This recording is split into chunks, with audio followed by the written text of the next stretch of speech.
has just fallen on the last act of Dancing Slippers, the season's musical hit. And the salvos of applause you hear are directed at the beautiful star, Mitzi Mannering, who is curtsing gracefully to her almost hysterical audience. This, she believes, is the most dramatic time of her life, and this moment the greatest emotional experience possible. But she's wrong. This is only the beginning. Today's radio play, The Duchess of Despair, is based on a most interesting story taken from the pages of next Sunday's issue of the American Weekly, the magazine distributed with all Heists Sunday newspapers from coast to coast. Backstage at the theater where Dancing Slippers is playing, Pop Griswold, the doorman, is having his hands full with the stage door Johnnies who are clamoring for an interview with their idol, Mitzi Mannering. Hold on, gentlemen. Hold on. Nobody's allowed in the dressing rooms after the performance. Rule of the management. I'm sorry, gentlemen. I didn't make the rules, so I can't make any exceptions. Miss Mannering will thank you to take me to it, Pop. Indeed, now. And who might you be? Well, I might be Duke of Edmundston if it wasn't for an older brother.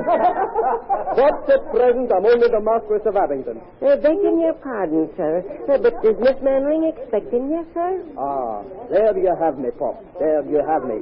No. I'm sorry, but orders is orders. Nobody's allowed in the dressing room. After the performance, I know.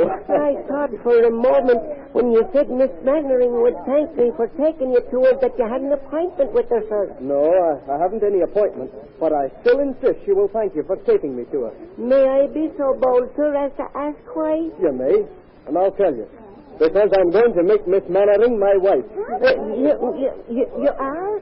Why, I didn't know she was engaged. Oh, she isn't yet, but she will be soon. Oh, go ahead and laugh if you want to, gentlemen. But you'll see. Mitzi Mannering will soon be the first lady of the land.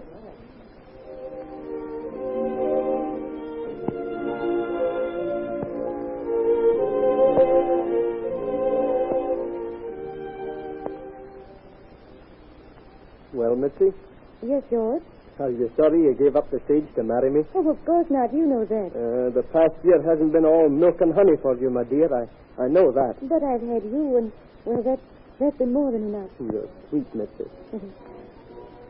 There's another band, George. Do you think we'll really have war? Why do you suppose we're mobilizing troops, darling? Of course we're going to have war. A bang-up good one. Why, George, you sound as though you were glad. Glad? Sure I am. We Melroses are army men, fighting men.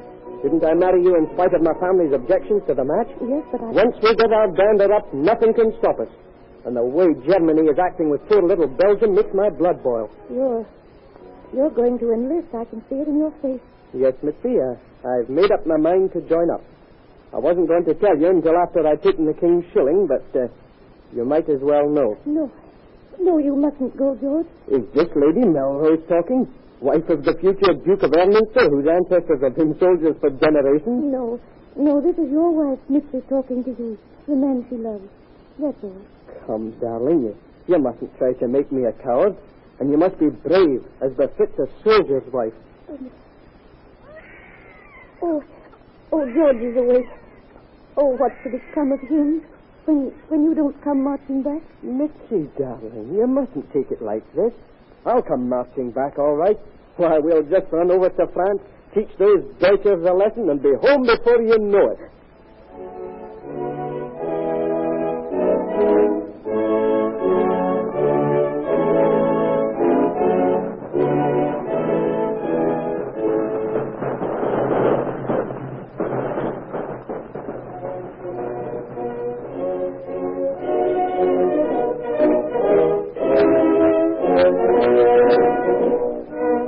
Is mistaken. His bang-up good war lasts much longer than he or his Mitzi expect. The weeks stretch into months. Years. 1915. 1916.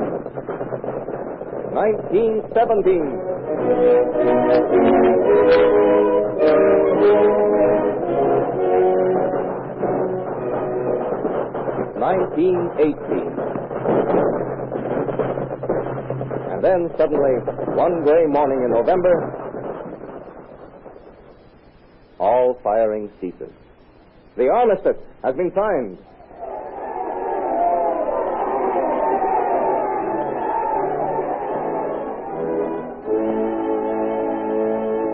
The picture changes.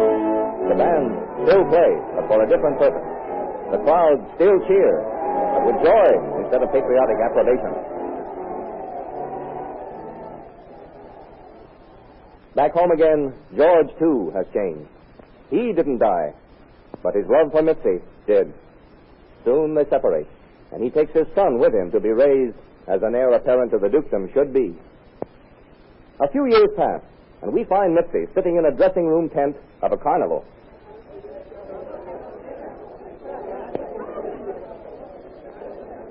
Hey, Mitzi, what you reading? The society page. Sure, why not? Come off now. Don't tell me you're a lady who's just playing the tank towns of the carnival for the thrill of it. Think you're smart, don't you, Flo? Well, suppose I were to tell you that I am a lady. Huh? That'd surprise you, wouldn't it? Just about dropped dead. Well, I am. What? Lady Melrose. Now, why don't you go ahead and drop dead? Well, I said I just about.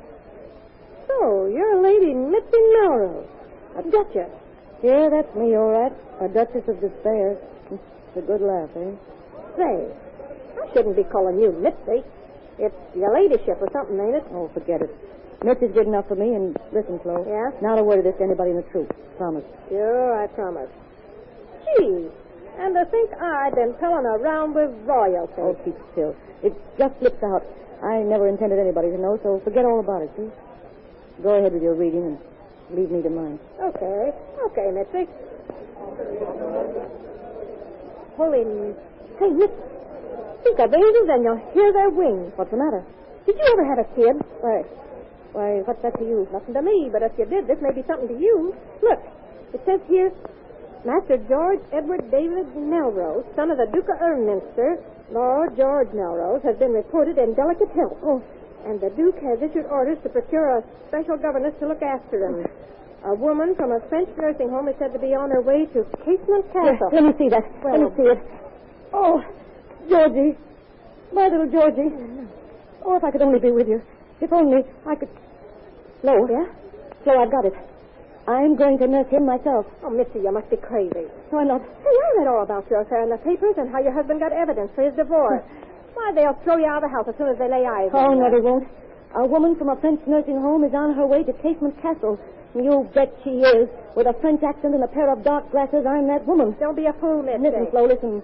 I used to be an actress, a real actress. But now I'm going to play the greatest part of my life. A nurse to my own child.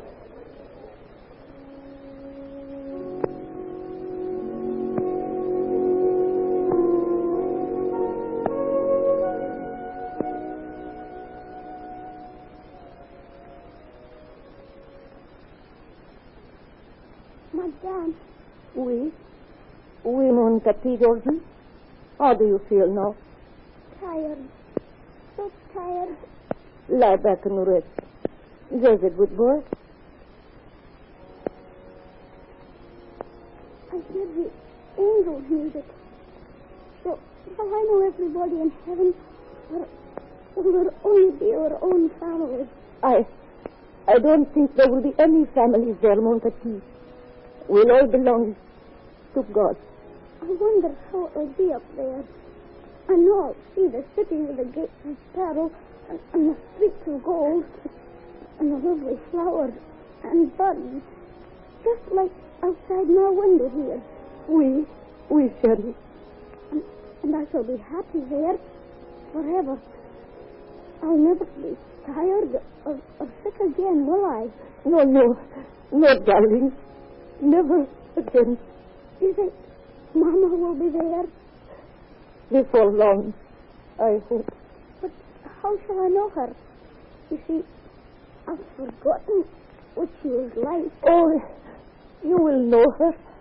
She has never forgotten you. Maybe she won't be there.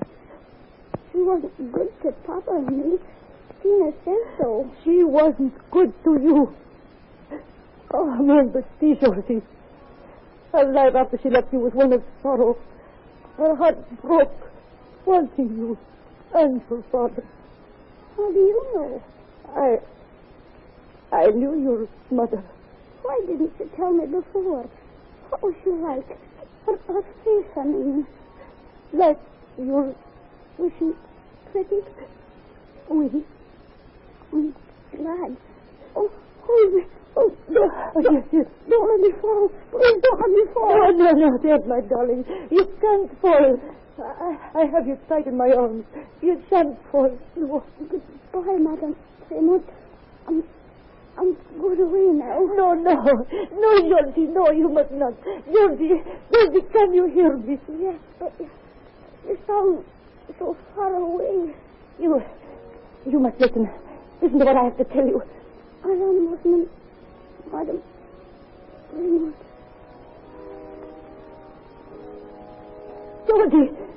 Georgie, I am your mother. Don't you understand? I am your... Georgie!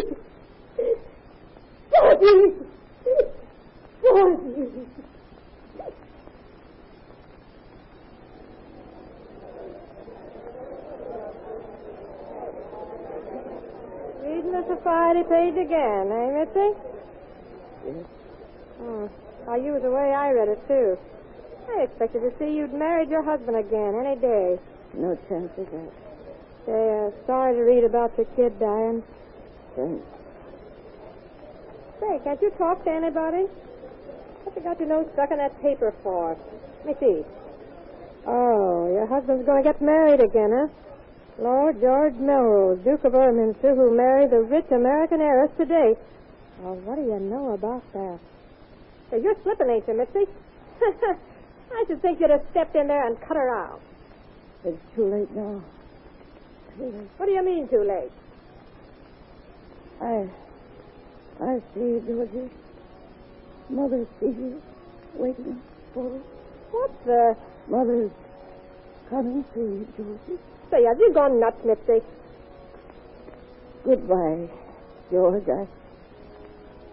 I hope you'll be happy with us. Shall I get you a drink? You're pale as a ghost, Mitzi. A ghost. Yeah, that's what I'll be in a moment. So. Ah, poison. Mitzi, you've done it. Hey, boss, come quick, Mitzi, it's poison. What was it you said, Georgie? I'll never be tired or sick anymore. Yeah. Well, that goes for me, too. The Duchess of Despair will despair no more.